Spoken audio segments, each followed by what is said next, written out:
I want to bring up a topic. I think since we're in a building of law, I want to direct my question to the lady at the end to my left. One of the things that we're looking into is towards an impeachment proceeding for Barack Obama, a war criminal.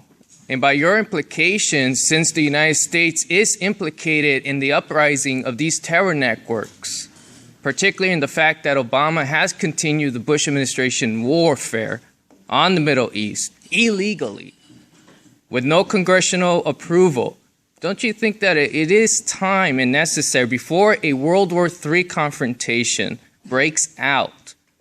Don't you think it's just time that the American people realize how severe this madness of a Barack Obama administration is?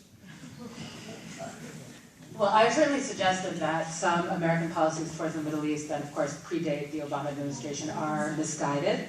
From there to the notion that we're talking about impeachment proceedings is something that's quite a distance. That's also, by the way, just a question of constitutional law, not a question of international law. So it's not clear to me that the Constitution authorizes impeachment on the grounds of violations of international law and wars of aggression. So parts of the logic of your question, I think, probably fall down in the face of scrutiny. But the main issue that someone who takes your position would have to address is whether or not the removal of any particular American politician would have any effect on reversing the policies that you're pointing to. When you look to the presidential candidates, both on the Democratic side and on the Republican side, most of them are adopting positions that are far more hawkish than those that the Obama administration has been responsible for, calling for a much more confrontational posture, whether it's with Russia, whether it's with Iran, whether it's in terms of the way in which they imagine the obliteration or annihilation of threats to the American homeland. So the truth, I guess, that you would have to look to is if you're calling for the American people to take a particular action,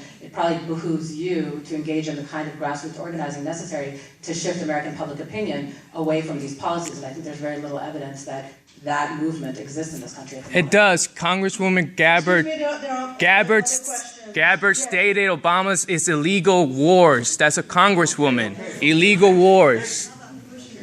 Okay. How about Obama? Yes, please.